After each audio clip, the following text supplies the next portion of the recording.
On a commencé la dernière fois par citer les quelques méthodologies de Ahl al-Ahwa. On avait cité la dernière fois, on a dit qu'on allait parler de la méthodologie des innovateurs Ahl al-Ahwa, et on avait cité le premier point.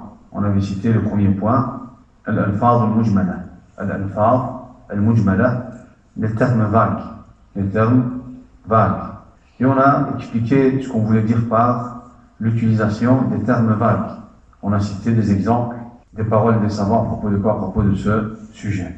قال الدارمي فحين تأولتم فيه خلاف ما أراد الله تبارك وتعالى وعطلتم صفات الله وجب على كل مسلم عنده بيان أن ينقض عليكم دعواكم فيه. Pourquoi est-ce qu'on parle de ces sujets? Pourquoi est-ce qu'on aborde ces sujets? On aborde ces sujets parce que les gens commencent à utiliser ces fausses méthodologies dans la religion d'Allah subhanahu wa ta'ala. Et puisqu'ils utilisent ces fausses méthodologies dans la religion d'Allah azza wa jal, on doit, nous, d'une façon ou d'une autre, expliquer la bonne méthodologie. On doit expliquer la bonne méthodologie. On parle de ces quelques points parce que les gens utilisent de fausses méthodologies en ce qui concerne la religion d'Allah subhanahu wa ta'ala. Et c'est pour cela que la parole de Darimi nous dit فَحِينَ تَأَوَّلْتُمْ فِيهِ خِلَافَ مَا أَرَادَ اللَّهُ. Lorsque vous avez interprété les versets pas comme Allah Azza wa Jal nous les a révélés. Lorsque vous avez interprété les versets, mais d'une autre manière, pas selon les règles d'Allah wa ta'ala. Vous avez interprété les versets en contradiction avec la volonté d'Allah wa ta'ala, en contradiction avec les principes de la religion d'Allah Azza wa Jal. وَعَطَّلْتُمْ صِفَاتِ اللَّهِ تَبَارَكَ وَتَعَالَى. Et lorsque vous avez renié les attributs d'Allah Azza wa Jal, وَجَبَ عَلَى كُلِّ مُسْلِمٍ عِنْدَهُ بَيَانٌ أَنْ يَنْقُضَ عَلَيْكُمْ دَعْوَاكُمْ فِيهِ. Il est devenu obligatoire sur chaque musulman, de faire quoi? De répliquer, d'expliquer, d'éclaircir la fausseté de quoi? De vos prétentions. وجب على كل مسلم عنده بيان أن ينقض عليكم دعواكم فيه. Il est devenu obligatoire sur chaque musulman qui a une science, de répliquer à quoi? À vos explications, de répliquer à vos mauvaises interprétations,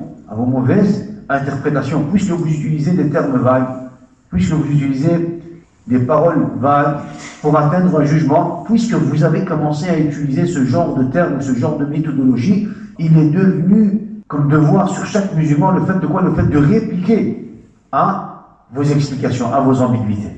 فلا يحل لمسلم عنده شيء من بيان أو برهان يكون ببلدة ينتشر فيها كلام المريسي في التوحيد ثم لا ينقضه. En fait, l'imam al-Darimi, il a été en confrontation avec un homme qu'on appelle Al-Marrisi. Il a été en confrontation avec lui. Pourquoi? Parce que Al-Marrisi, lui, qu'est-ce qu'il faisait? Il propageait la croyance de Jahmiya. Alors, l'imam al-Darimi, lui, il répliquait à cet homme, il répliquait à ce mubtadi', et justement, il dit, il n'appartient pas à un musulman qui a une science, qui a des preuves, et qui va vivre sur une terre où les ambiguïtés, les doutes de ce mubtadi' vont se propager. Il ne lui appartient pas de quoi? De se taire. Tu ne peux pas te taire si tu vis sur une terre où les doutes de Jahmiya sont en train de se propager. Toi, tu vas vivre sur cette terre et tu vas te taire et tu vas pas quoi? Tu vas pas répliquer, tu vas pas expliquer, tu vas pas éclaircir, tu vas pas donner d'explication, tu vas pas détruire leurs arguments.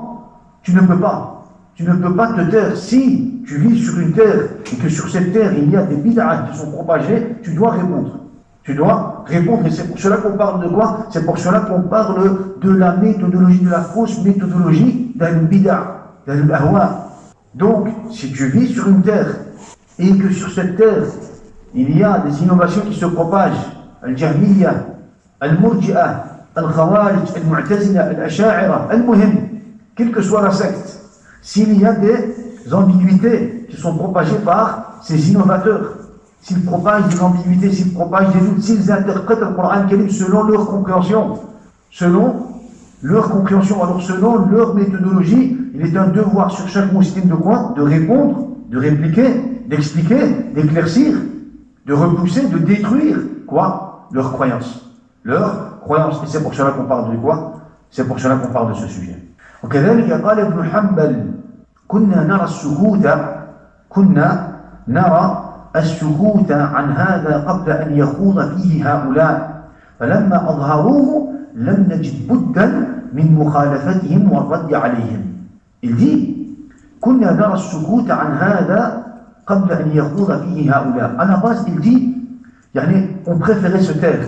Il dit on préférait se taire avant que ces innovateurs ne se lancent dans quoi? Dans ces sujets. On préférait se taire, on préférait ne pas parler de ces sujets. Pourquoi? Parce que c'est peut-être des sujets qui doivent être abordés par des talabat al-ilm, dans des cercles un peu plus restreints, par, on va dire, le mashayikh, par des personnes de science. Alors il dit, à la base, on préférait se taire. On préférait se taire et ne pas parler avant que ces innovateurs n'abordent ces sujets. Lorsqu'ils ont commencé à parler de ce sujet, on n'avait plus le choix que de quoi? Que de répondre, que de répliquer à leurs ambiguïtés. Que de répondre et de répliquer à leurs ambiguïtés. C'est pour cela que quand la fitna ne s'est pas encore propagée, quand les tentations ne se sont pas encore propagées, il est préférable de quoi? Il est préférable de se taire. Parce qu'en te taisant, tu vas d'une façon ou d'une autre éteindre la fitna. Pas parce que tu es faible, pas parce que tu es incapable de quoi? De répondre et de répliquer et de détruire leurs arguments. Non. Quand la fitna ne s'est pas encore propagée, il est préférable, et ceci est la méthodologie d'Ahl Sunnah wal Jama'a. Pourquoi? Parce qu'ils disent Amitul ba'ila bis-sukuti anhu. Détruisez le ba'il en vous taisant, en ne le propageant pas. Taisez-vous. Donc, à la base, lorsque les tentations ou alors les ambiguïtés, les doutes n'ont pas été encore propagés, il est préférable de quoi? De se taire. De se taire. D'expliquer par rapport aux personnes concernées, par rapport à ceux qui sont impliqués, par rapport à ceux qui sont concernés par ces différents sujets. Une fois que les tentations ou les ambiguïtés, les doutes vont se propager, à ce moment-là, tu dois répondre, tu dois expliquer. Tu dois expliquer la bonne méthodologie et tu dois aussi expliquer la mauvaise méthodologie de Ahl al-Ahwa pour justement détruire leur croyance, pour dire que leur croyance est basée sur quoi? Sur une mauvaise interprétation de la religion. Ibn Battah dit ففي هذا بيان كفر الجهمية فيما ادعوه أن القرآن مخلوق وسنوضح ما قالوه بابا. Il dit, après avoir cité les quelques paroles des Jahmiyya, les quelques croyances de Jahmiyya, il dit ففي هذا بيان كفر الجهمية فيما ادعوه أن القرآن مخلوق. Il dit, dans ce qu'on vient de citer, il y a l'explication que la croyance de Jahmiyya est considérée comme du kufr, que la parole de Jahmiyya est considérée comme quoi? Comme du kufr, dans ce qu'ils ont prétendu en disant que le Coran est makhlouk. Ils ont dit que le Coran est makhlouk, et donc leur croyance en ce qui concerne le Coran Karim et encore d'autres sujets est considérée comme quoi? Comme du kufr, Alors il dit on va expliquer ce qu'ils ont dit chapitre par chapitre. On va expliquer la fausseté de leur croyance, on va détruire leur croyance, on va répliquer à leur croyance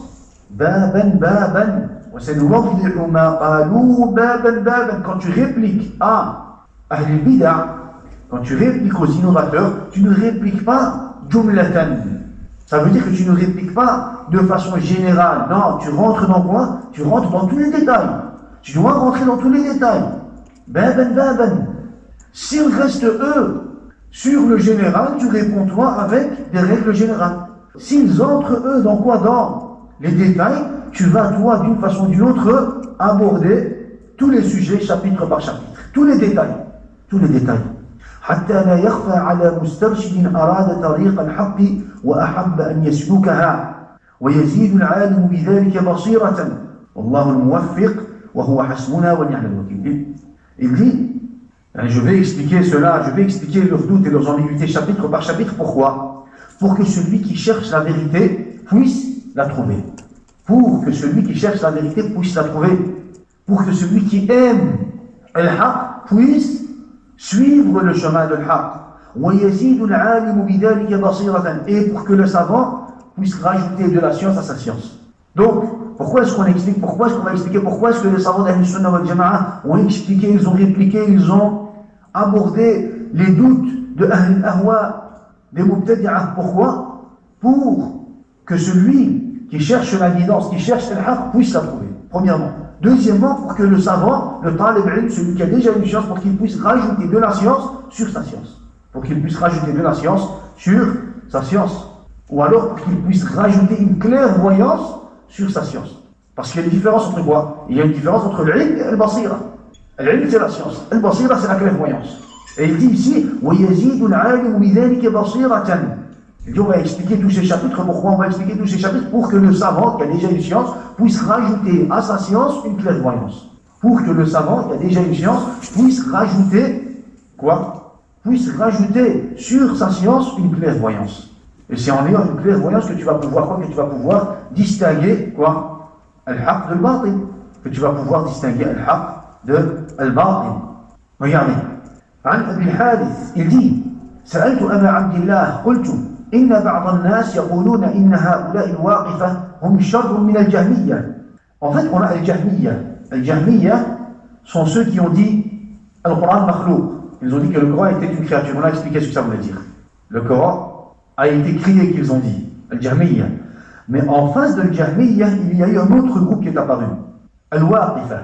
Al-Waqifa, c'est-à-dire Al-Waqifa, ceux qui se sont tus. Ceux qui se sont tus. Ils n'ont pas quoi? Ils n'ont pas pris de position, alors ils se sont tus. Alors, ils ont posé la question à qui? Ils ont posé la question à l'imam Ahmed.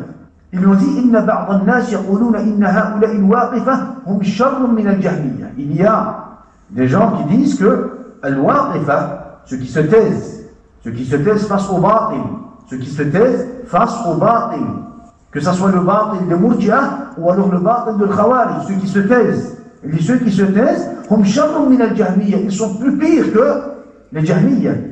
Ceux qui se taisent. En ce qui concerne ce sujet, le sujet de Fitnat au Coran, ceux qui se taisent, ils sont plus pires que quoi? Ils sont plus pires que Al-Jahmiyya. Alors, il a dit Hum ashaddu ala an-nasi tazyina min al-Jahmiyya. Ils sont plus pires. Effectivement, ils sont plus pires que les Jahmiyya. Dans quoi? Dans le fait d'embellir quoi? Justement, la croyance de Jahmiyya. Parce qu'en se taisant, qu'est-ce qu'ils font? Ils approuvent le batil. En se taisant, d'une façon ou d'une autre, ils approuvent al-batil, et donc, ils sont plus pires que le Jahmiyya, parce que les Jahmiyya, eux, qu'est-ce qu'ils font? Ils appellent à leur croyance. Voilà, eux, ils se taisent. Eux, ils se taisent. Le Jahmiyya, ils appellent. Alors, les gens, ils prennent garde. Les gens prennent garde. Ils s'éloignent de qui? Ils s'éloignent de al-Jahmiyya.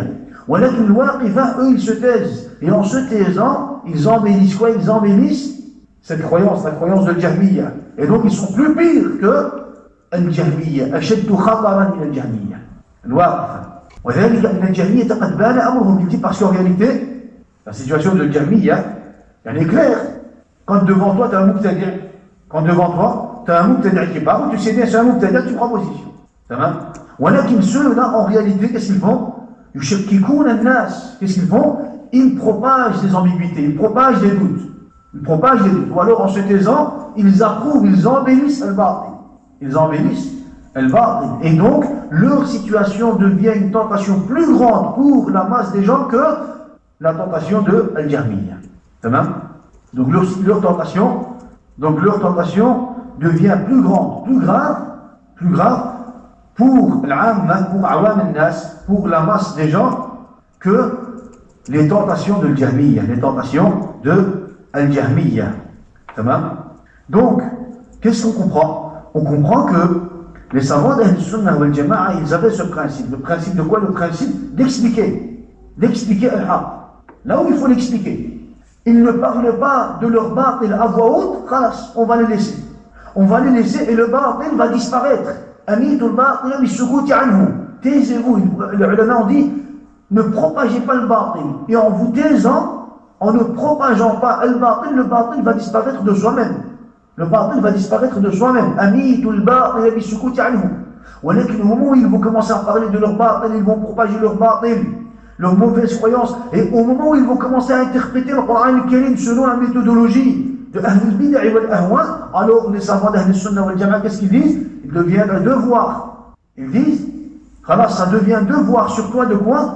D'expliquer, d'éclaircir et de répliquer à Ahlul Bid'a et de montrer qu'ils sont dans un égarement. Et de montrer qu'ils sont dans un égarement. S'ils restent sur des paroles, des explications générales, on va répliquer avec quoi? On va répliquer avec des explications générales. Comme le disent les savants d'Ahl Sunnah wal Jama'a. S'ils entrent dans les détails, alors ils disent, les savants disent, on va entrer dans les détails. Chapitre par chapitre, détail par détail. On va prendre chaque point et on va répliquer. C'est la parole des savants d'Ahl Sunnah wal Jama'a. Donc, avec ce qu'on vient de citer, on vient de finir le premier point. Al-alfaz al-mujmala, les termes vagues. En réalité, on a aussi abordé al-mustalahat al-muhdatha, c'est-à-dire les paroles inventées, innovées. Parce qu'on a al-alfaz al-mujmala, mais on a aussi al-mustalahat al-muhdatha. Mais on va quand même aborder ce sujet, ce point. Donc après avoir cité le premier point, al-alfaz al-mujmala, qu'est-ce qu'on a? On a al-tala'ub bil-alfaz. C'est-à-dire le fait de quoi? Le fait de manier les paroles, de jouer avec les paroles, taqdim wa ta'khir. Le fait de jouer avec les paroles ou alors de les utiliser d'une mauvaise façon. Al-tala'ub, c'est le fait de quoi? C'est le fait de jouer avec les paroles. Ahlul Bid'a, puisqu'ils ne savent pas en réalité distinguer, puisqu'ils n'ont pas la science pour pouvoir distinguer les paroles qui se ressemblent dans le sens, quand toi tu vas faire la différence, ils vont t'accuser de quoi? Ils vont t'accuser de faire al-tala'ub bil-alfaz. Ils vont dire, mais toi tu joues avec les termes. Non, on ne parle pas de quoi? On ne parle pas du fait de quoi? De séparer les termes qui parlent du même sujet, mais qui ont à chaque fois un sens différent. Comme par exemple, al-tahakum, al-tahkim, al-tadallum, al-tasanuh, l'istinsar, des termes qui se ressemblent. C'est des termes qui nous parlent de quoi? Qui nous parlent du même sujet, mais qui ont à chaque fois un sens différent, une particularité différente. On ne parle pas de ça. Toi, quand tu vas utiliser la science et que tu vas justement catégoriser, on va dire, les situations par rapport à ces termes, par rapport aux explications des ulama, ils vont t'accuser en disant que tu es en train de quoi? Que tu es en train de manipuler les mots, que tu es en train de jouer avec les mots et les phrases et les termes. Non. Ce n'est pas cela qui est voulu par quoi? Par ce deuxième point. C'est quoi? C'est le fait de jouer avec les termes. Pourquoi? Pour atteindre un jugement. Quand ils veulent atteindre un jugement, qu'est-ce qu'on fait? On veut atteindre un jugement, on prend quoi? On prend le dalil. Et du dalil, qu'est-ce qu'on fait? On applique les règles pour pouvoir atteindre une conclusion ou alors un jugement. C'est ce qu'on appelle tariqatu al-istidlal.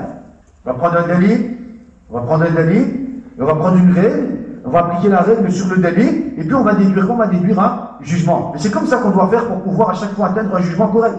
Un jugement correct conforme à al-kitab wa sunnah et à la rajul al-sahaba. Eux, quand ils vont vouloir atteindre un jugement ou alors ils vont vouloir déduire une conclusion, ils vont vouloir atteindre une conclusion, ils vont faire quoi? Ils vont faire al-tala'ub bil-alfaz. Al-tala'ub bil-alfaz. Ils vont jouer avec les termes. Ils vont utiliser par exemple quoi? Ils vont utiliser le terme hukm pour une situation pour laquelle on parle de quoi? On parle de tahakum. Pour une situation dans laquelle on parle de quoi? On parle de tahakum. Ils vont utiliser le terme hukm. Parce qu'ils ne vont pas pouvoir faire la différence. Ils ne vont pas pouvoir distinguer, ils ne vont pas pouvoir faire la différence. Et donc, puisqu'ils ne savent pas utiliser le bon terme, ils vont quoi? Ils vont changer. Ils vont revenir sur d'autres termes, sur d'autres phrases. At-tala'ubu bil-alfaz. من سمات المبتدعة التي عرفوا بها. Le fait de jouer avec les termes est une des particularités des innovateurs, comme cela a été cité dans les livres d'Ahl-Sunnah wal Jama'a. Et on va aborder le sujet, Inch'Allah, lorsqu'on va parler de quoi? Lorsqu'on va continuer avec nos explications du livre Aqidat al-Raziyayn.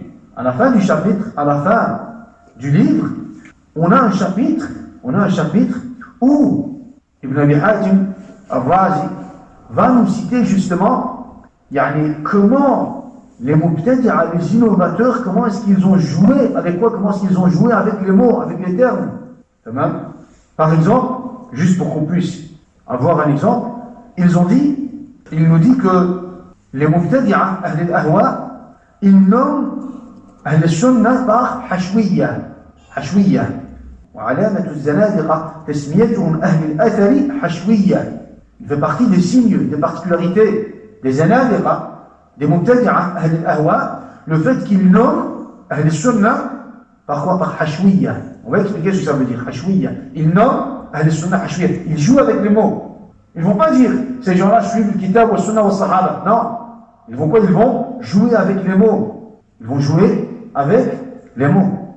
Et cela, comme on l'a dit, est une des particularités de Al-Mubtadi'a. Le deuxième point, on ne va pas le détailler comme on a détaillé pour le premier point, mais laquelle on comprend qu'en réalité, il fait partie de leur particularité, le fait de détourner les mots ou alors de jouer avec les mots, d'utiliser un mot pour un contexte qui ne lui convient pas. Il a akhiri. Tout cela, pourquoi? Pour pouvoir détourner les gens de l'haq. Et c'est ce que les mouchrikoun font aujourd'hui. Ils vont utiliser par exemple quoi? Ils vont utiliser le terme shura pour du shirk. Vous voyez, ça c'est shura. Ou alors par exemple, les mouchrikoun à l'époque du prophète, ils ont nommé quoi? Ils ont nommé le shirk qu'ils faisaient par quoi? Par tawassul, wasila. Ils ont dit ça c'est un moyen de se rapprocher d'Allah tabaraka wa ta'ala. Un moyen de se rapprocher d'Allah Azza wa Jal.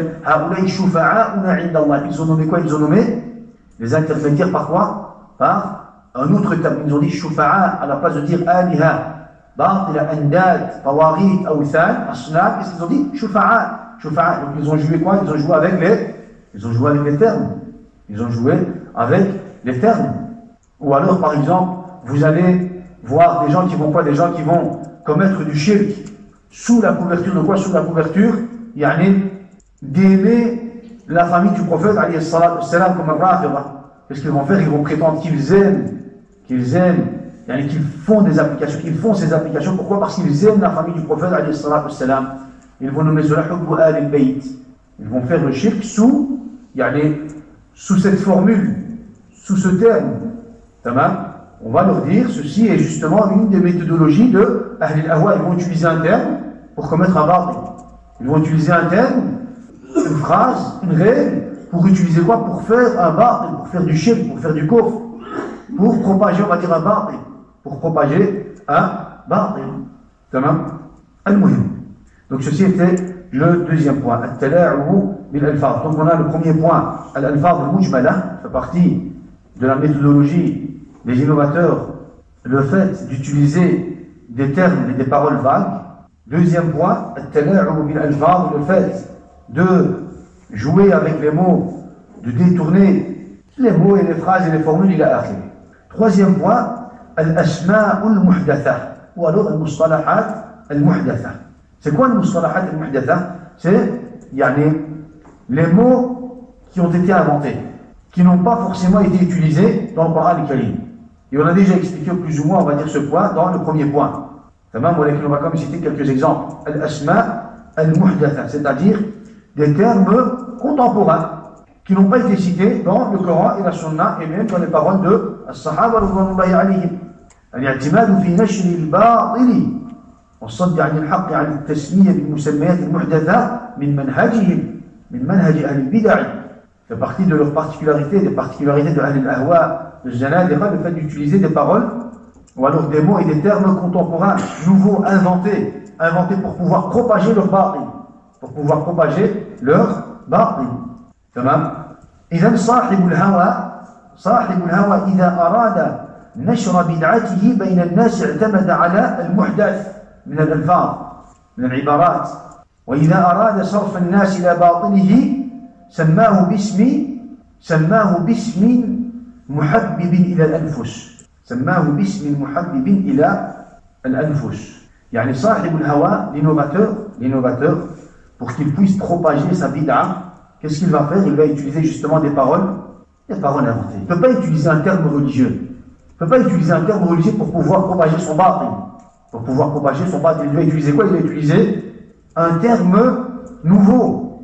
Un terme nouveau parce que les termes inventés, contemporains, c'est toujours, on va dire, des termes qui ont plusieurs sens. Des termes qui ont plusieurs sens. Et donc, qu'est-ce qu'ils vont faire pour pouvoir propager leur batil, pour pouvoir transmettre leur batil à la masse, pour pouvoir faire accepter leur batil par la masse? Ils vont utiliser des termes des termes contemporains, de nouveaux termes, de nouveaux termes.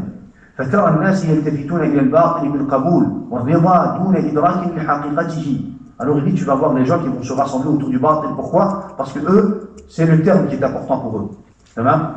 الشفاعة, c'est un terme, même si الشفاعة c'est un terme qui a été utilisé dans la révélation, ils vont l'utiliser, on va dire, pour un autre quoi? Pour un autre sens.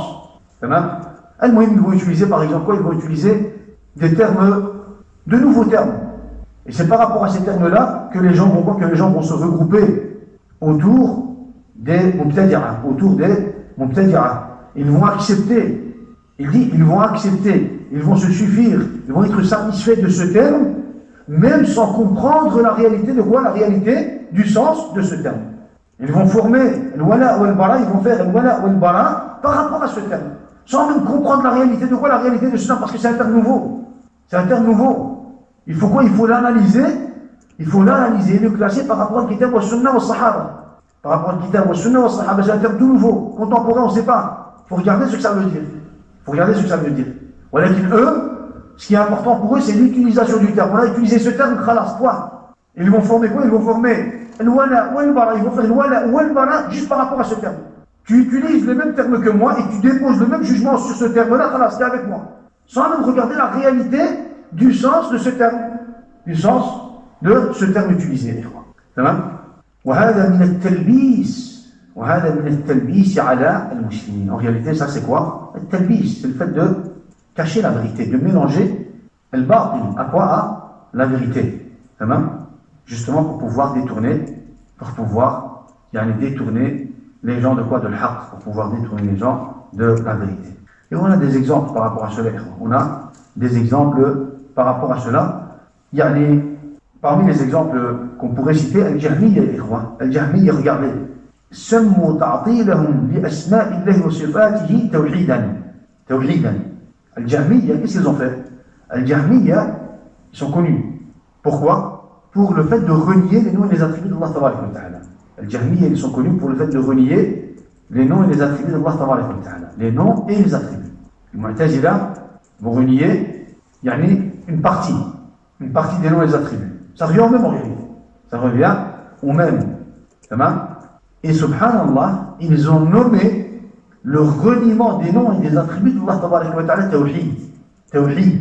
Quand tu vas lire le livre de Jahmi, lorsqu'il te parle du Tawhid, pour lui, le Tawhid, c'est le reniement de quoi? Des noms et des attributs d'Allah Tabaraka wa Ta'ala. Subhanallah.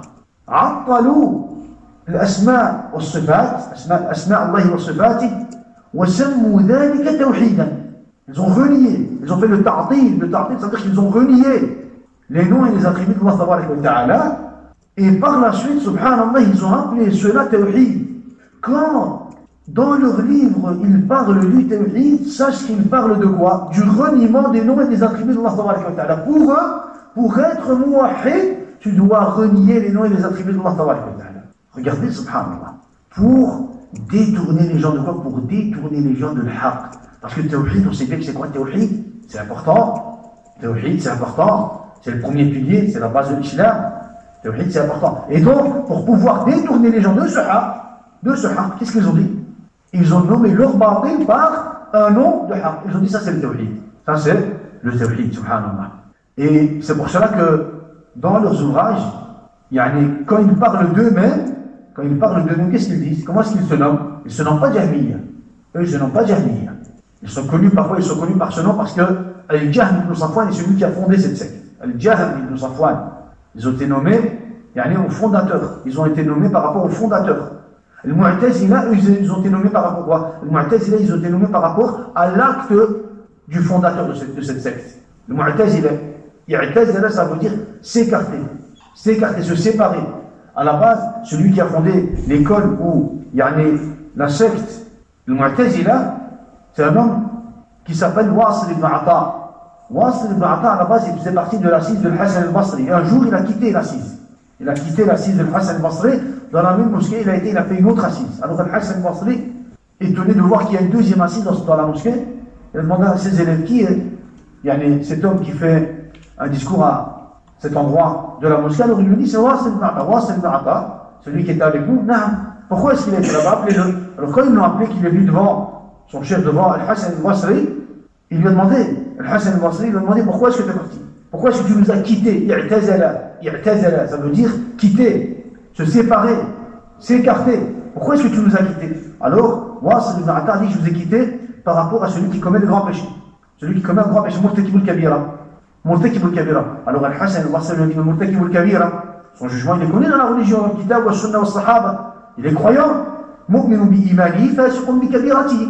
Il est croyant par rapport à la foi qu'il a, et il est fasiq par rapport au péché qu'il a commis. Et le jugement de son péché, sous la volonté d'Allah tabaraka wa ta'ala, tahta mashi'atillah. S'il a commis un grand péché, il est sous la volonté d'Allah azza wa jalla. In sha'a 'adzabahu wa in sha'a ghafara lahu. Si Allah veut, il le pardonne, et s'il veut, il le châtie. Alors, Wasil ibn Ata a dit non, je n'accepte pas cela, c'est justement pour cela que je vous ai quitté. C'est quoi le jugement? C'est quoi le jugement que tu donnes, toi, à Murtakib al-Kabir, à celui qui va commettre un grand péché? Il a dit, pour moi, il est ni musulman, ni musulman, ni kafir. Il est quoi? Fi manzilatin bayna al-manzilatayn. Pour moi, il est sur une situation entre les deux situations. Manzila.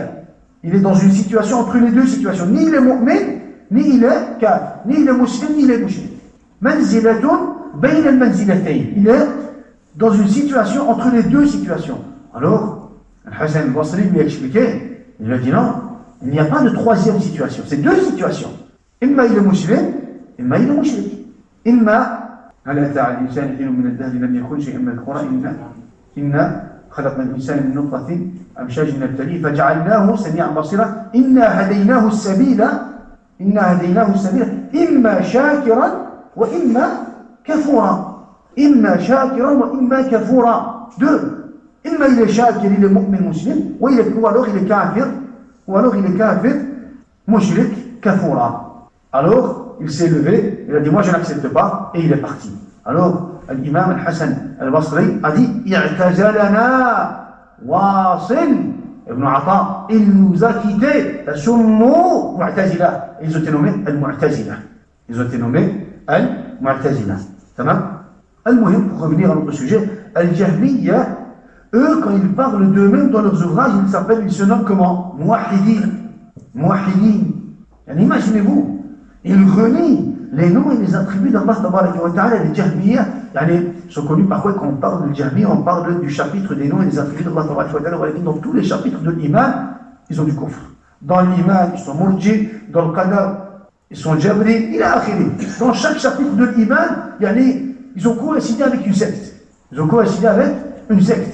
Mais eux, quand ils parlent d'eux-mêmes, ils se nomment muwahhidin.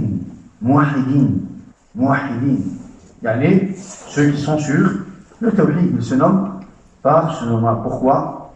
Pour pouvoir influencer. Ahl al-ahwa, pour pouvoir influencer al-awam, la masse des gens, pour pouvoir influencer les faibles d'esprit, pour pouvoir influencer les gens qui ne sont pas fixes sur leur croyance, sur leur religion, sur leur aqida. Et c'est pour cela que les savants d'Ahl Sunnah wal Jama'a, quand ils ont répliqué à qui? Al-Jahmiya, comment est-ce qu'ils ont nommé leur livre? Kitab al-Tawhid. Vous parlez-vous du Tawhid? Vous vous attribuez au Tawhid? Voilà qui c'est ça. Kitab al-Tawhid. Ibn Manda. Ou alors Kitab al-Tawhid. Ibn Khuzayma. Raddu ala al-Jahmiya. Ils ont repris le terme al-Tawhid. Pourquoi? Parce que al-Jahmiya, يعني, ils utilisent ce terme, ils jouent avec ce terme. Ils utilisent et ils jouent avec ce terme. Alors, les savants d'Ahl-Sunnah wal Jama'a, qu'est-ce qu'ils ont fait? Ils ont repris ce terme et ils ont dit, vous parlez du tawhid, vous prétendez le tawhid, voilà le tawhid selon le kitab wa sunnah wa sahaba wa ulama Ahl-Sunnah wal Jama'a. Kitab al-tawhid wa radd ala al-jahmiyya. Al-Muhim, ils ont utilisé quoi? Ils ont utilisé des noms corrects pour des applications fausses. Ils ont utilisé des termes haq, pour des applications fausses. Pour des applications fausses. وهذا من التلاعب وهذا من التلاعب في دين الله عز وجل. تمام. فمن هنا كان الواجب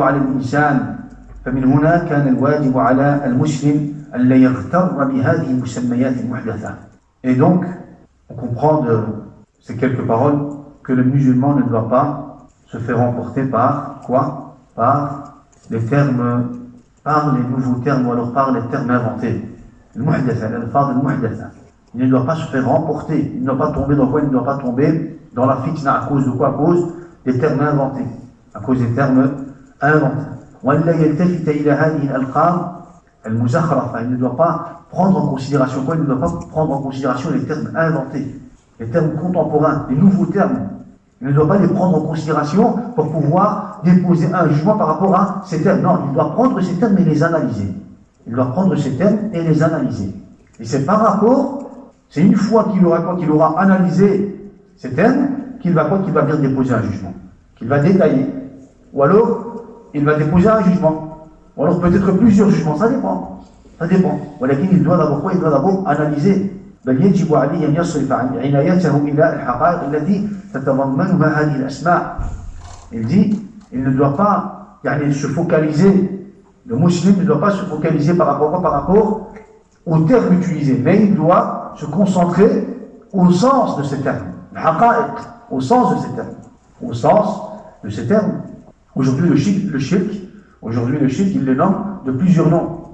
Le shirk, il le nomme de plusieurs noms. Pour pouvoir l'autoriser, pour pouvoir l'embellir, pour pouvoir l'imposer aux gens. Ils appellent le shirk par maslaha, wasila, tawassul, barura, shura, ila akhiri. Le musulman, qu'est-ce qu'il ne doit pas faire? Le musulman ne doit pas tomber dans la fitna par rapport aux termes utilisés. Et il ne doit pas déposer un jugement aussi directement par rapport à ces termes contemporains. Qu'est-ce qu'il doit faire? Il doit analyser. Il ne doit pas regarder al-mabna, mais il doit regarder al-ma'na. Il ne doit pas regarder, on va dire, les lettres, on va dire le mot en soi, mais il doit regarder les sens qui sont dans quoi? Les sens qui sont cachés dans ce mot, dans ces termes. Dans ces termes. ينظر إلى الحقائق لا إلى الأسماء. ينظر إلى الحقائق لا إلى الأسماء. تمام؟ فليست العبرة بالألفاظ بل بالحقائق والمعاني. On ne prend pas en considération quoi? Les termes. Quand on parle d'un sujet, quel que soit le sujet qu'on va aborder, on ne va pas déposer un jugement par rapport au terme, par rapport au sens. Par rapport au sens. Donc ceci était le troisième point. Le troisième point. Le quatrième point, الاعتماد في الاستدلال على الشاذ من الأقوال والأخذ بالشاذ من المعاني. والأخذ بالشاذ من المعاني. تمام. الشاذ من الأقوال. الشاذ. C'est quoi الشاذ? C'est ce qui n'est pas clair. Face à ce qui est connu, on a une science. Cette science-là, elle est connue. Elle est claire. Ce qui est contre cette science, on appelle ça shad. C'est pour ça que, par exemple, quand on a plusieurs transmetteurs qui nous ont transmis un hadith de la même façon, lorsqu'il y a un transmetteur qui va nous transmettre, mais d'une autre façon, qu'est-ce qu'on va dire? La version de ce transmetteur est shad. Ça veut dire que, en contradiction avec ce qui est connu, avec ce qui nous a été rapporté, avec ce qui est clair, avec ce qui est sûr. Shad, ça veut dire que ce n'est pas sûr. C'est contraire. C'est pas clair. Shad. Le musulman, dans tous les cas, pour toutes les situations, il doit s'écarter de quoi? Des termes shad et des sens shad.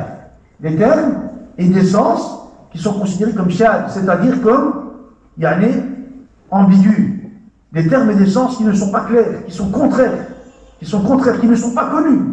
Même qui ne sont pas connus.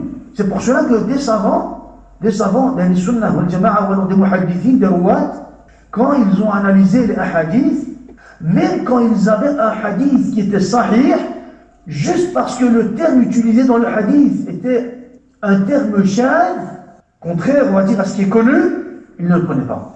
Avec le niveau de la chaîne de transmission, le hadith, il est sûr. Le hadith, il est sahih.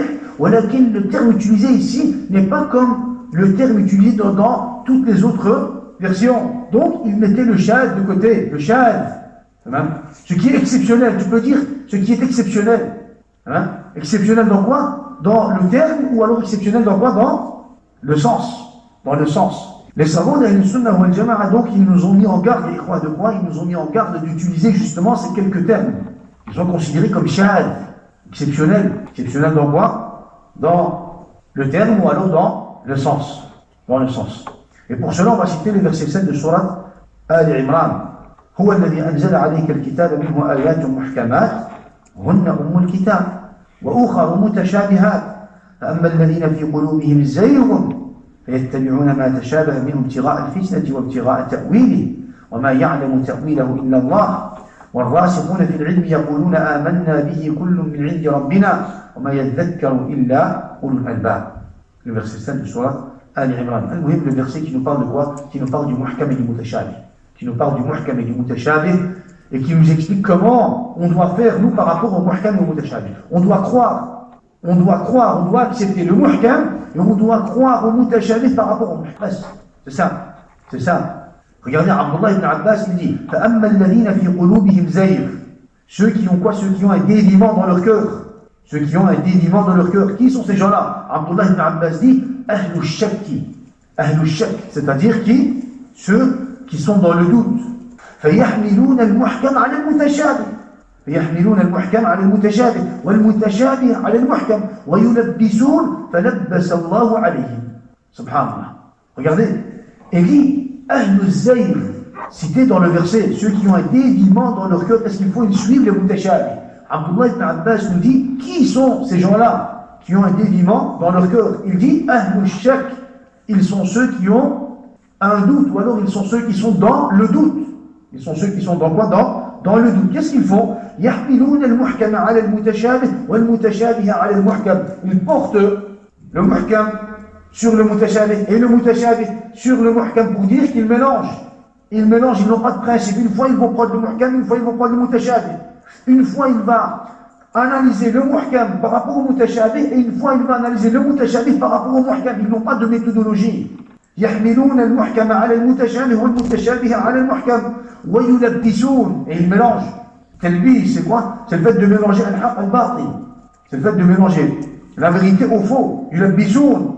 Et c'est à cause de cela, فَلَبَّسَ اللَّهُ عَلَيْهِمْ. Et c'est parce qu'ils ont mélangé, لَبَّسَ اللَّهُ عَلَيْهِمْ. Allah Azza wa Jalla leur a empêché de voir al-haq, la vérité.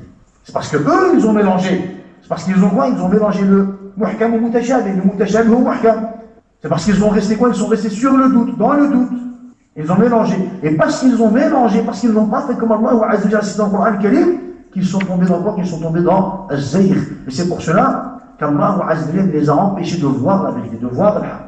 De voir al-haq. Regardez, Muhammad ibn Ja'far ibn Zubayr dit فَيَتَّبِعُونَ مَا تَشَابَهَ مِنْهُ. Ceux qui ont un déviement dans leur cœur suivent ce qui est mutashabih dans le Coran al-Karim. Ce qui est mutashabih, c'est-à-dire ce qui n'est pas clair de la première lecture. Ce qui demande des explications. Ce qui demande des explications. Il dit أي ما تحرف منه وتسرف ليصدقوا به ما ابتدعوا وأحدثوا ليكون لهم حجة على ما قالوه وشبهة. Il dit فيتبعون ما تشابه منه. Ils suivent ce qui est mutashabih. Ça veut dire quoi? أي ما تحرف منه وتسرف. Ça veut dire quoi? تحرف وتسرف. Ça veut dire que tu as un verset, par exemple, tu as un verset qui a un sens clair. Un verset qui a un sens clair. Tu n'as pas besoin d'explication. Tu n'as pas besoin d'explication. C'est clair, c'est sûr. Muhkam. ولكن il y a un verset, un autre verset, le mutashabih, ما تحرف وتسرف. Ça veut dire que ce verset-là, tu peux le tirer un peu de deux côtés, de plusieurs côtés. Tasarrafa, ça veut dire que tu peux lui donner plusieurs sens. Tasarrafa, tu lui donnes plusieurs sens. Toi, tu vas lui donner un sens, l'autre va lui donner un autre sens. C'est ce qu'on appelle le mutashabih. Qu'est-ce qu'ils font? Ils suivent les mutashabih. Pourquoi? لِيُصَدِّقُوا بِهِ مَبْتَدَعُوا وَأَحْدَثُوا. Ils suivent les mutashabih pour pouvoir soutenir leur bid'a. Et ce qu'ils ont inventé comme quoi? Ce qu'ils ont inventé comme croyance, comme bid'a. Parce que le muhkam ne va jamais avec quoi? Ne va jamais avec la croyance des mubtadi'a, de Ahl al-Ahwa. Le muhkam, jamais. Le muhkam ne colle jamais avec la croyance de Ahl al-Ahwa. Que ce soit al-Murji'a, al-Mu'tazila, al-Jahmiya, al-Khawarij, al-Akhiri. Ça ne colle jamais avec quoi? Ça ne colle jamais avec leur croyance. Parce que c'est muhkam. Voilà que le mutashabih, ils peuvent utiliser le mutashabih pour leur croyance. Pourquoi? Parce que le mutashabih, ils arrivent à quoi? Ils arrivent à le manipuler, ils arrivent à lui donner, à le détourner et à lui donner un autre sens que le sens qu'Allah a voulu dans le Coran al-Karim. Que le sens qu'Allah a voulu dans le Coran al-Karim. Donc ils vont utiliser le mutashabih pour pouvoir soutenir quoi? Leur croyance. لِيَكُونَ لَهُمْ حُجَّةً عَلَى مَا قَالُوا وَشُبْهَةً. Et de cette façon, ils vont avoir quoi? Ils vont avoir une hujja. Ils vont avoir quoi? Ils vont avoir une hujja. Une hujja, c'est-à-dire qu'ils vont avoir une preuve. Ils vont avoir une preuve. Les Khawarij, quand ils ont fait le takfir de Sahaba, ils ont utilisé quoi? Il hukmu illa lillah. Ils ont utilisé ce verset, il hukmu illa lillah, et ils l'ont tiré dans quoi? Ils l'ont tiré. Pourquoi? Ils l'ont tiré vers un autre sens qui est voulu dans le Coran al-Karim, parce que dans le Coran al-Karim, on n'a pas que ce verset qui parle de quoi? De l'hukm. Et quand tu veux comprendre le sujet de l'hukm, tu dois rassembler tous les versets. Et tu dois les analyser. Tu dois les analyser parce que dans le hukm, on a quoi? On a un tafsir. On doit détailler, on doit regarder, on doit analyser. Bien sûr, je ne parle pas du fait de donner le droit de hukm à autre qu'Allah tabaraka wa ta'ala. C'est du shirk. Sans exception, il n'y a pas de tafsir. Le fait de donner le droit d'Allah Azza wa Jal qui est al-hukm à autre qu'Allah tabaraka wa ta'ala, c'est ce qu'on appelle al-tashri', annahum shuraka. Il n'y a pas de tafsir. C'est un sujet qu'on a déjà abordé auparavant. On a dit qu'il y avait une différence entre al-tashri' et al-hukm. Al-tashri' et al-hukm. Dans le tashri', il n'y a pas de tafsir. Dans le hukm, il peut y avoir un tafsir. Par rapport au qadi muslim qui va juger, qui va peut-être se tromper, ou alors qui va juger différemment par rapport à quelqu'un de proche, par rapport à un cadeau qu'on va lui donner, par rapport à un richouat qu'on va lui donner. Il y a un tafsir. Un tafsir qui nous a été transmis par as-sahaba, par as-sahaba. Donc, qu'est-ce qu'ils vont faire? Ils vont utiliser le mutashabih parce que le mutashabih peut coïncider avec leur bid'a. Et en utilisant le mutashabih, ils vont se retrouver avec quoi? Ils vont se retrouver avec une preuve. C'est important pour eux d'avoir une preuve. Une preuve, mais aussi un doute, une shubha. Un doute, une shubha. Donc, ils suivent ce qui est mutashabih. Ils suivent ce qui est mutashabih. Regardez. An Abi Idris al-Khawalani. Donc c'est un transmetteur qui nous rapporte. Il dit قال أدركت أبا الدرداء ووعيت عنه. Il dit j'ai vu qui? Aba al-Darda ووعيت عنه, ça veut dire que j'ai appris de lui. Qui ça? Abu Idris al-Khawlani. Il dit j'ai vu qui? J'ai vu Abu al-Darda. أدركت أبا الدرداء ووعيت عنه, et j'ai appris de lui. وأدركت شداد بن أوس ووعيت عنه, et j'ai rencontré aussi Shaddad ibn Aws et j'ai appris de lui. وأدركت عبادة بن الصامت ووعيت عنه, et j'ai rencontré عبادة بن الصامت et j'ai appris de lui aussi. وفاتني معاذ بن جبل. Il dit j'ai rencontré Abu Darda, Shaddad ibn Aws, عبادة بن الصامت, ولكن معاذ بن جبل je n'ai pas su le rencontrer. فاتني. يعني il avait rencontré des compagnons, il a appris la science des compagnons, ولكن il n'a pas su rencontrer معاذ بن جبل. فأخبرني يزيد بن عميرة أنه كان يقول في كل مجلس يجلسه. لي je n'ai pas rencontré Mu'adh ibn Jabal, ولكن Mu'adh ibn Jabal, Yazid ibn Umayra me dit que Mu'adh ibn Jabal, à chaque fois qu'il s'assied dans une assise, il citait ce hadith. Donc, lui, il n'avait pas eu la chance ou la possibilité ou l'occasion de rencontrer Mu'adh ibn Jabal, mais par l'intermédiaire d'un autre transmetteur, il avait quand même, on va dire, une partie de la science de Mu'adh ibn Jabal, et il voulait justement faire part de ce hadith. Alors il disait Allahu hakamun qist. Allahu hakamun qistun. Ça veut dire quoi qistun? Adlun. Allah il est juge et il est juste. Allahu hakamun qistun. Allah il est juge et il est juste. Tabarak asmuhu, que son nom soit glorifié. Que son nom, le nom d'Allah tabaraka wa ta'ala soit glorifié. Halaka al-murtaboun. Al-murtaboun, ceux qui sont dans le doute. Halaka. halaka al-murtaboun, yani ceux qui sont dans le doute sont anéantis. Yani ils sont perdus, ils sont dans la perdition. Halaka al-murtaboun, halaka al-murtaboun. Ou alors, qu'ils soient anéantis. Soit c'est une phrase, yani, comment on dit, déclarative ou affirmative, yani, ceux qui sont dans le doute sont anéantis, soit c'est une invocation. Soit c'est une invocation, qu'ils soient anéantis. Alors il dit, min wara'ikum fitanun yakthuru fiha al-mal. Regardez subhanallah, il dit, il va y avoir min wara'ikum. Min wara'ikum, ça veut dire tout de suite après vous. Après vous. Pour dire que c'est très proche. Vous allez tomber dedans, vous allez peut-être tomber dedans. Min wara'ikum fitanun yakthuru fiha al-mal. Il va bientôt y avoir des fitnas, des tentations, et l'argent, il va y avoir beaucoup d'argent, beaucoup de biens. Il va y avoir quoi? Il va y avoir, regardez, min wara'ikum fitanun yakthuru fiha al-mal. Il va y avoir des tentations dans lesquelles il va y avoir beaucoup d'argent. Beaucoup d'argent. Pour dire quoi? Pour dire que le problème n'est pas dans quoi? Ne va pas être dans l'argent. Ce n'est pas l'argent qui va poser problème. Il va y avoir beaucoup d'argent pour tout le monde. Voilà qu'il va y avoir fitna. Voilà qu'il va y avoir fitna, une tentation. C'est quoi la tentation? Il dit وَيُفْتَحُ فِيهَا الْقُرْآنُ. Le Coran va être exposé.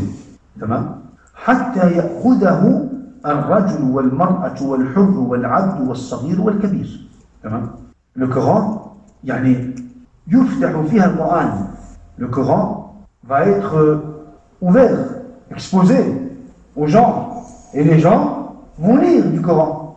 Ils vont lire du Coran, le Coran al-Karim, ils vont apprendre, ils vont lire, ils vont réciter le Coran al-Karim. Tamam. Les hommes, les femmes, ceux qui sont libres, les esclaves, les grands, les petits, tout le monde va lire le Coran al-Karim. Tout le monde va profiter du Coran al-Karim. Tout le monde va prendre quelque chose du Coran al-Karim. Regardez la fitna comment elle va arriver. فيوشك الرجل أن يقرأ القرآن فيقول قد قرأت القرآن فما للناس لا يتبعوني وقد قرأت القرآن. Alors il dit, l'homme va lire le Coran, il va profiter du Coran. Il va profiter de ce Coran, et alors quand il va lire, qu'il va apprendre de ce Coran, ce qu'il a à apprendre, il va dire قد قرأت القرآن, j'ai lu le Coran. فما للناس لا يتبعوني. Pourquoi est-ce que les gens ne me suivent pas? Pourquoi est-ce que les gens ne me suivent pas? Moi j'ai lu le Coran. Moi j'ai lu le Coran. Pourquoi est-ce que les gens ne me prennent pas en considération? وقد قرأت القرآن. Pourtant j'ai lu le Coran, j'ai appris le Coran, j'ai appris la chose. Pourquoi est-ce que les gens ne me suivent pas? ثم يقول ما هم بمتبعي حتى أبتدع لهم غيره. Ensuite, quand il va voir que les gens ne vont pas le suivre, quand il va voir que les gens ne vont pas le suivre, qu'est-ce qu'il va dire? Ils ne vont pas me suivre tant que je ne vais pas leur inventer quelque chose d'autre. Tant que, c'est-à-dire une bid'a, tant que je ne vais pas leur sortir quelque chose de nouveau, quelque chose de nouveau. Pourquoi? Pour attirer les gens. J'ai lu le Coran al-Karim, je connais le Coran al-Karim, pourquoi est-ce qu'on n'écoute pas? Pourquoi est-ce qu'on ne me prend pas en considération? Alors quand il va voir cela, Mu'adh ibn Jabal dit, cet homme va dire, j'ai compris que ces gens-là ne me suivront que lorsque je vais leur sortir de nouveaux sujets, des innovations, des bid'a. Alors il dit, attention, فَإِيَّاكُمْ وَمَبْتُدِعَ. Attention, je vous mets en garde de ce qui va être inventé. Je vous mets en garde de ce qui va être inventé. فَإِنَّ مَبْتُدِعَ ضَلَالَةٌ. Car ce qui va être inventé, considéré comme quoi? Comme dalal, comme un égarement. Car ce qui va être inventé est considéré comme quoi? Comme un égarement. وَاتَّقُوا زَيْغَ الْحَكِيمِ. Et je vous mets en garde de quoi? Je vous mets en garde de l'égarement de qui? Du sage. Je vous mets en garde de l'égarement du sage. Pourquoi? فإن الشيطان يلقي على في الحكيم الضلالة. يعني الحكيم, c'est celui qui a des belles paroles. C'est celui qui a des belles paroles. Alors Mu'adh ibn Jabal lui dit, attention, cette personne qui aura appris le Coran, qui va réciter le Coran, qui va appeler au Coran, lorsqu'il va voir que les gens ne vont pas se retourner vers lui, qu'ils ne vont pas venir vers lui, il va comprendre et il va dire, en fait, je dois inventer quelque chose de nouveau. Et il va inventer quelque chose de nouveau. Alors Mu'adh ibn Jabal dit, attention, Lorsque vous allez entendre ces nouvelles choses, Ash-Shad, qu'est-ce qu'on a dit? Qu'est-ce qu'on a dit? La méthodologie de Ahl al-Ahwa, de Ahl al-Bida, c'est quoi? Ash-Shad. C'est ce qui est exceptionnel. C'est pas ce qui est connu. Ce qui est connu, le Coran, le Sunna, le Sahaba, c'est connu. Voilà que ce qui est shad, c'est quoi? C'est ce qui est exceptionnel. C'est quelque chose de nouveau. Ce que les gens ne connaissent pas. C'est ce que les gens n'ont jamais entendu. C'est ce qui va, on va dire, attirer un peu, on va dire, l'attention de qui? Des gens. Alors il va vouloir inventer quelque chose. Alors il dit attention, s'ils inventent, si vous vous retrouvez dans une époque où les gens vont commencer à inventer de nouvelles choses, attention, écartez-vous. Pourquoi? Parce que les innovations sont des égarements. Les innovations sont des égarements. Et pour il dit, mais attention, faites aussi attention à quoi? À l'égarement de l'Hakim. Le Hakim, c'est celui qui est sage. Pourquoi? Il dit, فَإِنَّ الشَّيْطَانَ يُلْقِي عَلَى في الحكيم الضلال. Car le shaitan, alayhi la'natullah, le diable, qu'est-ce qu'il fait? Il jette, quoi? Il met sur les paroles du sage, quoi? Al-dalal, l'égarement. Qu'est-ce que ça veut dire? Ça veut dire que, al-shaytan, alayhi la'natullah, il pourrait faire dire al-Hakim une parole batila. Al-shaytan pourrait faire dire à al-Hakim, au sage, une parole qui est considérée comme batila. Wa yulqi lil munafiqi kalimat al-haqq. Et le munafiq peut aussi, al-shaytan, alayhi la'natullah, peut lui faire dire une vraie parole. Une vraie parole. Tamam. On ne regarde pas quoi? On ne regarde pas l'auteur de la parole. Non, on va regarder le haqq. On ne va pas regarder al-mabani, al-asma. On va regarder quoi? Al-ma'ani wal-haqa'iq. Al-ma'ani wal-haqa'iq. Tamam. قال قلنا وما يدرينا يرحمك الله أن المنافق يلقي كلمة الحق وأن الشيطان يلقي على في الحكيم الضلالة. قال اجتنبوا من كلام الحكيم كل متشابه. Alors, les gens lui ont dit, autour de Mu'adh ibn Jabal, lui ont dit, mais comment on va savoir? Comment on va savoir que le munafiq a dit une parole vraie et que le hakim, sa parole est une parole qui est fausse? Comment on va savoir? Tu es en train de nous dire des choses, mais comment on va savoir? Comment on va distinguer? Comment on va distinguer? Le sage, à la base, al-hakim, lui, dit de bonnes choses, de bonnes paroles, mais tu nous dis que al-shaytan, alayhi la'natullah, pourrait lui faire dire une parole qui est batila. Comment on va distinguer? Le munafiq, à la base, lui, il dit des paroles batila, mais tu nous dis que le munafiq pourrait dire aussi une parole qui est haq. Comment on va distinguer les paroles de ces gens-là? La parole qui est haq, de celle qui est batila. Comment? Alors il dit, la règle qui ne changera jamais. Ijtanibu min kalam al-hakim kulla mutashabih. Tout ce qui est mutashabih de la parole des savants, écartez-vous-en. Écartez-vous de toutes les paroles qui sont considérées comme quoi? Comme mutashabih. Tamam? Alladhi idha sami'tahu qulta ma hada. Regardez, toute parole mutashabih, il dit écarte-toi de toute parole mutashabih. Cette parole mutashabih, lorsque tu vas l'entendre, il dit alladhi idha sami'tahu qulta ma hada. Qu'est-ce que ça veut dire ça? Attends, explique-moi. Tu vois ça? Quand tu dis ma hada, quand tu vas avoir un peu plus d'explications par rapport à une parole, sache que cette parole-là est considérée comme mutashabih. Parce que ce qui est muhkam, il n'y a pas besoin. Ce qui est muhkam est muhkam. Et ça reste muhkam. Ce qui est mutashabih, quand tu entends un mot, une phrase, des termes, et que tu demandes à avoir un peu plus d'explications, sache que ce terme-là, cette phrase est considérée comme quoi? Comme mutashabih. C'est de ça que tu dois t'en écarter. C'est de ça que tu dois t'en écarter. تمام؟ ولا يثنيك ذلك عنه فإنه لعله أن يراجع ويلقي الحق إذا سمعه فإن على الحق نورا. المهم, il dit que cela ne t'éloigne pas. Il dit le fait que tu sois face à ce genre de situation délicate, que cela ne t'écarte pas, ne t'éloigne pas de l'haq, فإن على الحق نورا, car il y aura toujours quoi? Il y aura toujours de la lumière sur le haq, pour dire que le haq sera toujours visible. Le haq sera toujours clair, apparent, visible. Il n'y aura pas de quoi? Il n'y aura pas d'ambiguïté. Autour de quoi? Autour de al-haq. Autour de al-haq. Donc, on comprend que il fait partie quoi? De leur méthodologie, al-shad. Al-shad, cette science qui est quoi? Il y a ces paroles qui sont exceptionnelles, ces sujets qui sont exceptionnels. Mutashabih, tu peux dire mutashabih, tu peux dire shad, tu peux encore utiliser, on va dire, d'autres termes. Tout ce qui trouble quoi? Tout ce qui trouble ta croyance, tout ce qui trouble ton yaqin, ta certitude. Tout ce que tu entends et que tu ne comprends pas, et que tu veux encore plus d'explications. C'est ça, ce qu'on appelle le mutashabih. Et l'utilisation de ces termes-là fait partie de la méthodologie de Ahl al-Ahwa. Fait partie de la méthodologie de Ahl al-Ahwa. An Hammad ibn Zayd, il dit, Sami'tu Ayyub. Hammad ibn Zayd, il dit, j'ai entendu Ayyub, La a'lamu ahad min al-ahwa, yukhasimu illa bil mutashabih. Je ne connais pas un innovateur, une personne parmi Ahl al-Ahwa wal bid'ah, qui ne va pas débattre avec quoi avec mutashabih. Tous les mubtadi'ah, les ikhwa, tous les mubtadi'ah, tous les innovateurs, sans exception, ils débattent tous avec quoi? Avec les mutashabih. Avec les mutashabih. C'est pour cela que toi, tu dois connaître quoi? Connaître la sunna. Parce que Omar ibn Khattab, qu'est-ce qu'il dit?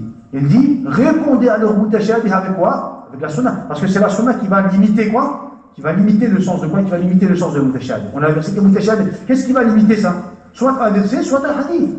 Alors Omar ibn Khattab dit, répondez-leur avec quoi? Avec les hadiths. Avec les hadiths, comme ça, ils ne pourront pas utiliser, on va dire, ces versets qui sont mutashabih comme quoi? Comme preuve.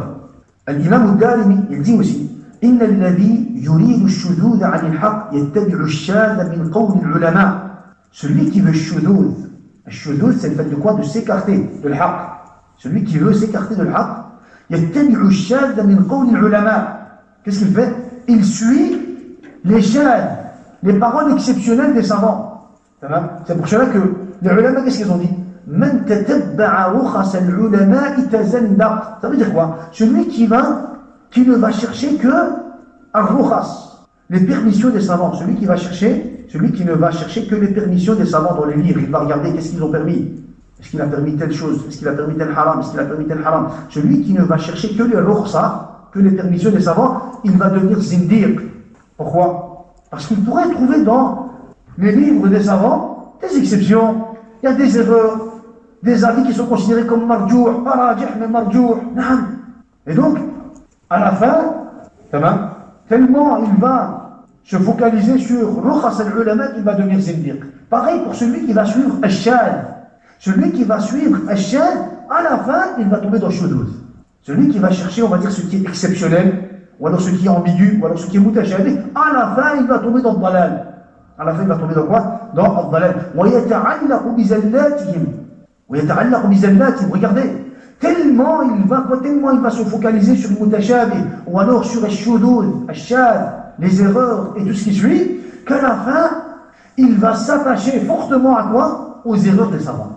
Tu vas lui dire, chouf le kitab, chouf le sunnah, chouf le hadith, chouf les paroles de sahaba. Non, lui, le problème, il est tombé dans cette maladie-là. Dans la maladie d'essayer d'avoir quoi? D'essayer d'avoir, on va dire, une parole de quoi? Une parole d'un savant concernant à chaque fois un sujet, une permission. Il y a une parole shadh d'un savant concernant un sujet, ou alors des paroles mutashabih, des paroles qui sont shadh. Et ça va devenir une maladie chez lui. Et il va se tenir à cela, aux erreurs des savants. Il va se tenir quoi? Il va se tenir aux erreurs des savants. وَالَّذِي يَؤُمُّ الْحَقَّ فِي نَفْسِهِ يَتَّبِعُ الْمَشْهُورَ مِنْ قَوْلِ جَمَاعَتِهِمْ. Amma celui qui veut le haqq, il suit quoi? Amma celui qui veut le haqq, il dit يَتَّبِعُ الْمَشْهُورَ. Il prend en considération quoi? Le mashhour, ce qui est connu. Ce qui est connu, ce qui est ma'rouf, mashhour, wadih. وَيَنْقَلِبُ مَعَ جُمْهُورِهِمْ. Et il est là avec جمهور العلماء, جمهور الصحابة, جمهور التابعين. Il est là avec le jumhur. Le jumhur avec la majorité, avec ce qui est connu. Avec ce qui est connu. Il ne va pas aller s'attacher à ce qui est exceptionnel. Pourquoi? Pour tomber dans le dalal. Tu cherches quelque chose d'exceptionnel, tu vas tomber dans le dalal. Parce qu'à la fin, tu vas te retrouver face à le mutashabih, dans le mutashabihat, et tu vas tomber dans quoi? Dans le dalal. C'est toi qui as voulu le shudud, donc c'est tombé dans quoi? C'est tombé dans le dalal. Voilà, si tu veux le haqq, reste avec ce qui est connu. Ce qui est connu. C'est pour cela qu'on a dit quoi? Qu'on a dit qu'il faisait partie de la méthodologie de Mubtadi'a. Les Mubtadi'a, le fait de quoi? Le fait de creuser. Le fait de creuser. Et d'aller chercher, quoi? D'aller chercher, il y a des sujets, d'inventer des sujets. D'inventer des sujets. Ou alors, il y a de se poser des questions là où on n'est pas censé se poser des questions. Pareil. فهما آيتان بينتان يستدل بهما على اتباع الرجل وعلى ابتداعه. Il dit ça, c'est deux signes.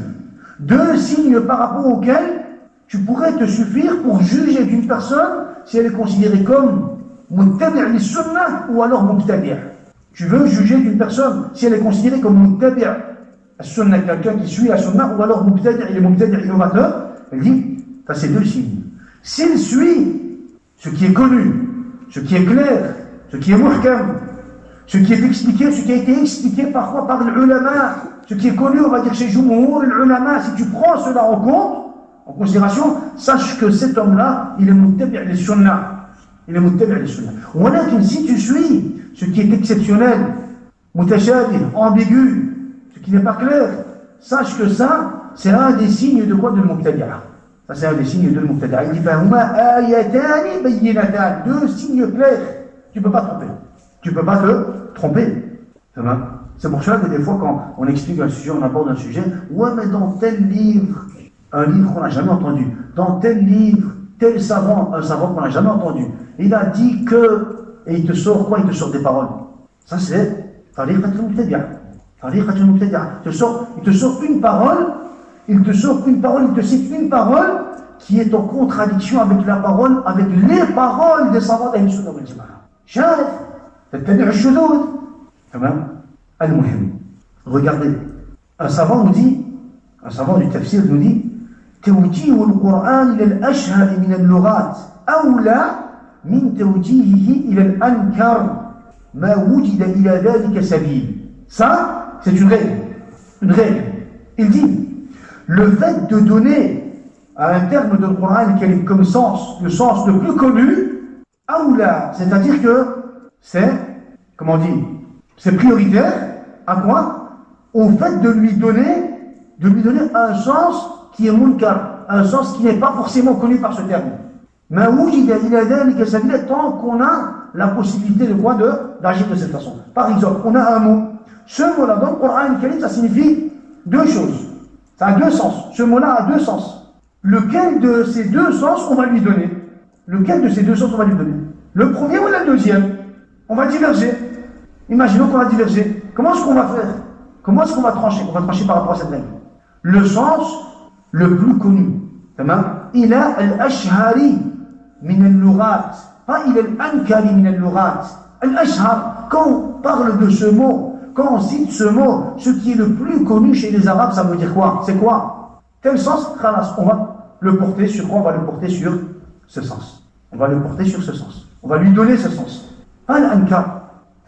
C'est important ça parce que, il y a encore une fois, il y en a qui vont quoi? De la méthodologie de Ahl al-Bida, qu'est-ce qu'ils vont faire? Ils vont aller chercher un sens, un deuxième, un troisième sens pour un mot.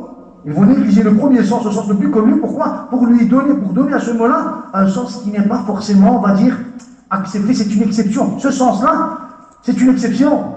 Tu ne vas pas prendre toi. Il y a une exception, il y a un sens qui est considéré comme une exception par rapport au mot et l'utiliser pour le Coran al-Karim. Non, ça tu peux pas. Ça tu peux pas. Tu vas utiliser le sens le plus connu. Le sens le plus connu. C'est pour cela qu'on dit quoi? On dit que par exemple, ça c'est même dans notre langage, dans notre langage, quand on utilise un mot, on le porte sur quoi? On le porte à la base sur le sens le plus connu. Sur le sens le plus connu. Et c'est pour cela que dans Bab al-Qada, par exemple, on nous cite un exemple pour dire que le juge, il doit prendre en considération quoi? Le sens le plus connu. Même par rapport à la tradition des gens. Avant, on a le sens le plus connu par rapport à la langue, par rapport à la religion, mais aussi par rapport à l'urf, par rapport à la tradition des gens. Alors ils disent par exemple ad-dabba, c'est une bête. C'est une bête. Ad-dabba, c'est le nom qu'on utilise pour un animal. Ad-dabba.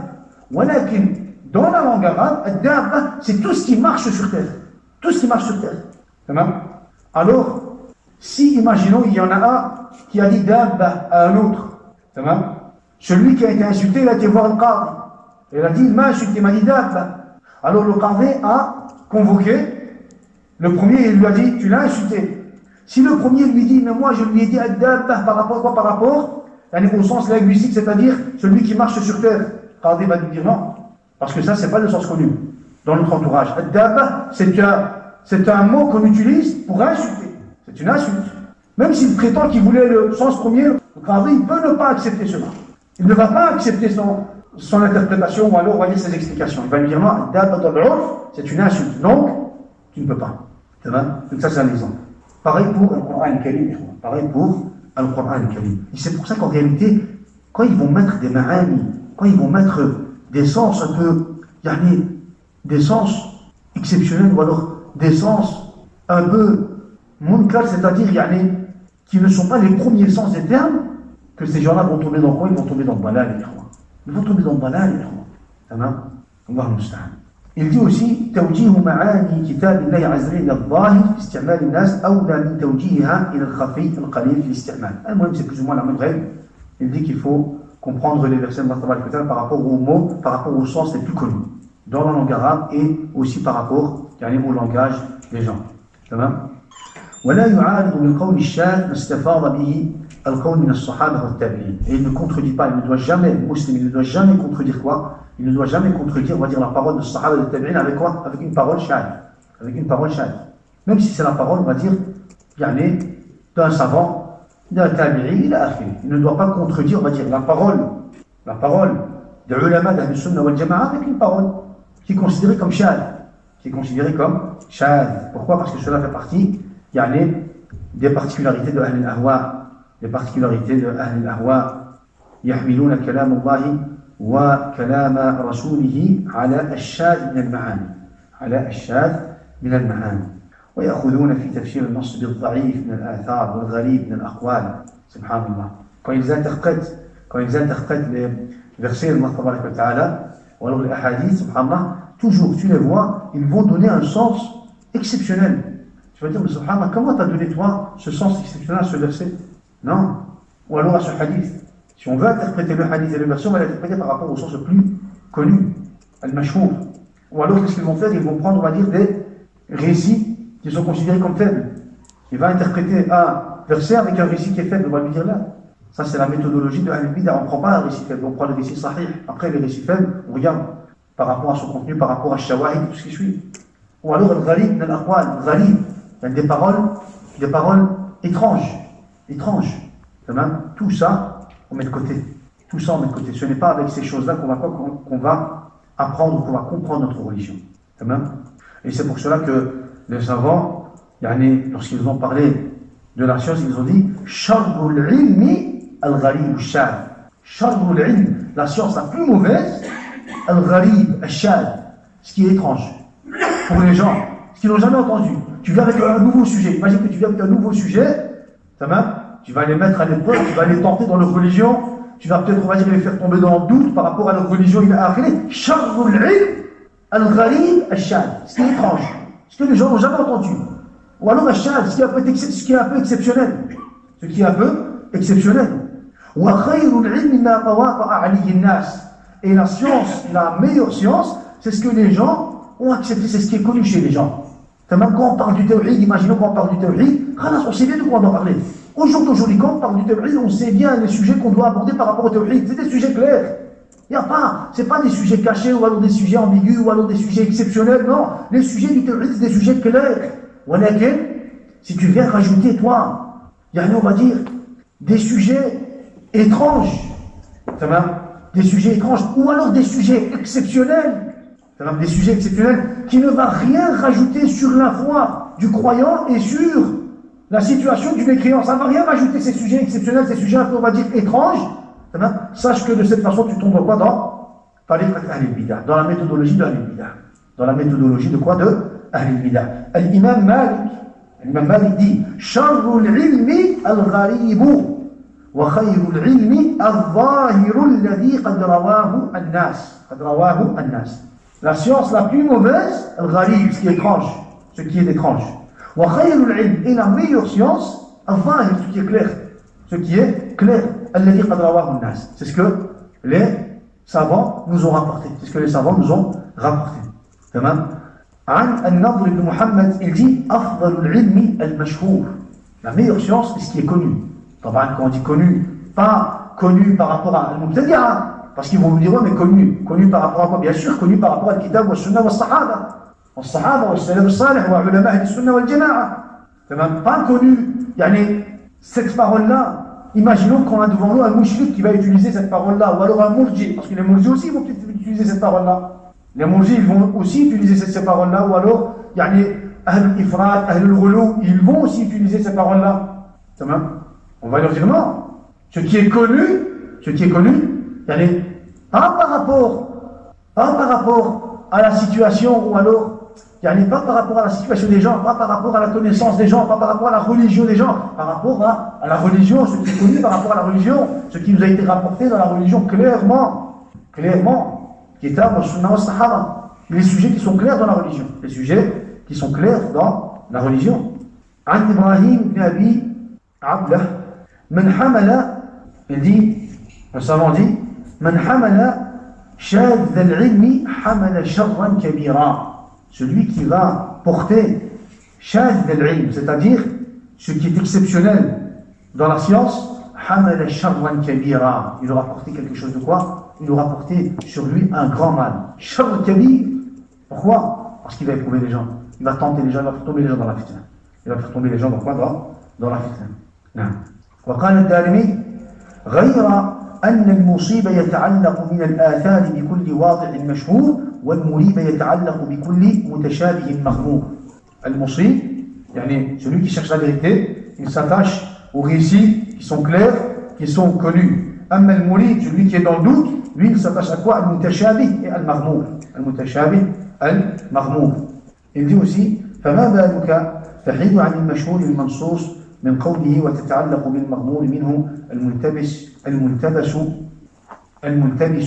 الذي يتحمل المعاني. On a compris quoi? On a compris qu'il fait partie de quoi? De leurs règles, de leur méthodologie, le fait de quoi? De suivre ce qui est exceptionnel, de mettre un sens qui n'est pas connu, d'interpréter les versets avec des sens, avec des termes qui ne sont pas connus, on va dire, ni dans la langue arabe, ni dans la religion, ni dans la tradition des gens, al-muhim. Et on pourrait citer par exemple un exemple. Par exemple, le verset 22 et 23 de Surat al-Qiyamah. Wujuhu yawma idhin nadira ila rabbiha nadira. Wujuhu yawma idhin nadira, avec un bat, ila rabbiha nadira. Nadira, ça veut dire quoi? Illuminé. Ce jour-là, les visages seront illuminés. Ila rabbiha nadira, et ils regarderont ces visages regarderont leur Seigneur. Ila rabbiha, et leur Seigneur nadira, qu'ils regarderont. Al-Jahmiyya, al-Mubtadi'a, al-Ahwa, qu'est-ce qu'ils vont dire? Comment est-ce qu'ils vont interpréter le verset? Eux, ils renient aussi à Ru'ya. Ru'ya, c'est Allah, ils le renient aussi. Ils renient comme ils ont renié qu'Allah Azza wa Jal parle, que le livre d'Allah, que le Coran est la parole d'Allah, ils ont aussi renié que les musulmans allaient voir Allah au Qiyamah. Subhanallah, regardez, Mujahid, les Jahmiyya, qu'est-ce qu'ils vont faire? Ils vont utiliser un récit. D'habitude, ils utilisent quoi? Ils utilisent la logique, le muqaddimat, des introductions pour pouvoir atteindre une conclusion. Cette fois-ci, regardez, pour interpréter ce verset-là, qu'est-ce qu'ils vont dire? Qu'est-ce qu'ils vont faire? Pour interpréter ce verset-ci, ils vont utiliser un récit, le récit de Mujahid. قال مجاهد تنتظر ثواب ربها. تنتظر ثواب ربها. Ce jour-là, des visages seront illuminés. إلى ربها ناظرة. Ces visages regarderont leur Seigneur. Mujahid l'a interprété en disant, ce jour-là, des visages seront illuminés et ils attendront quoi? La récompense de leur Seigneur. Ils attendront la récompense de leur Seigneur. Maintenant, c'est pour cela qu'on dit quoi? Quand on apprend un sujet, quand on veut apprendre la science, on ne plonge pas dans la science comme on veut. Oui, mais il faut lire les livres de Salaf Salih. Bien sûr, il faut lire les livres de Salaf Salih, les récits, Kutub al-Athar. Voilà que tu ne plonges pas dans Kutub al-Athar si tu n'as pas de quoi? Si tu n'as pas un minimum de bagage. Si tu ne comprends pas, si tu n'as pas les règles de base, si tu n'as pas les règles de base, tu n'entres pas dans quoi? Tu n'entres pas dans la science de quoi? Dans la science de Salaf Salih. Maintenant, bien sûr qu'il va y avoir des récits que tu vas lire et que tu vas comprendre d'office, parce que c'est des récits qui sont clairs. Attention, il y a des sujets, tu dois quand même avoir des règles, des bases. Non, tu ne peux pas lire ou apprendre, profiter de la science des derniers pour... Subhanallah.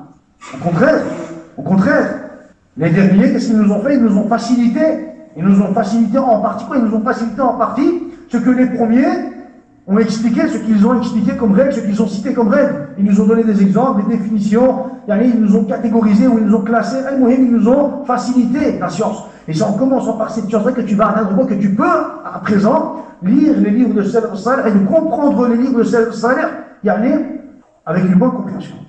Parce que regardez, imaginons que tu lis ce récit. Imaginons que tu lis ce récit. Et que tu l'interprètes comme Mujahid l'a interprété. Tu tombes dans quoi? Tu tombes dans Aqid al-Jahmiyya. Tu tombes dans Aqid al-Jahmiyya. Si toi, ila rabbiha nadhira, toi tu as étudié les récits. Tu vas dire, qala Mujahid, tantadilu thawab rabbiha.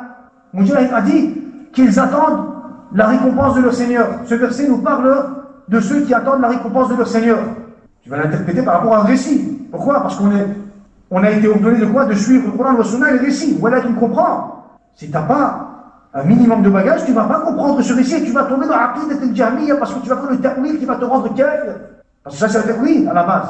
Si tu le prends, on va dire, quand je dis c'est un ta'wil, si tu le prends comme ça, hors sujet, ou alors si tu le prends comme ça, loin de tous les autres récits, tu vas tomber dans quoi? Tu vas tomber dans un ta'wil et dans Aqid al-Jahmiyya.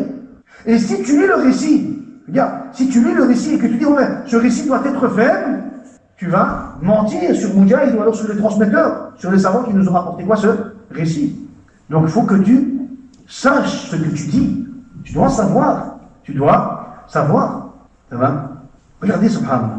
Comment les savants, comment est-ce qu'ils ont expliqué cela? Ça, c'est ce qu'on appelle shadun, min al-ilm.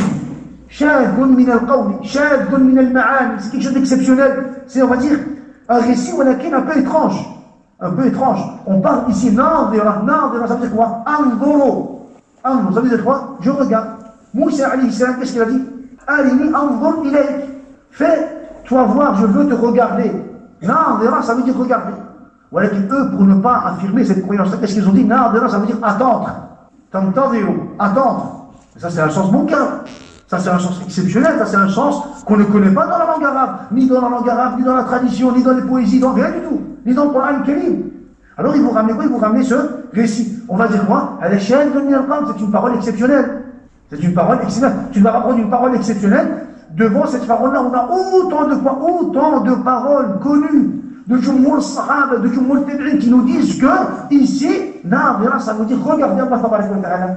Pourquoi est-ce que tu mets tous ces récits de côté? Tu prends un récit qui va avec ta aqid, qui va avec ta croyance.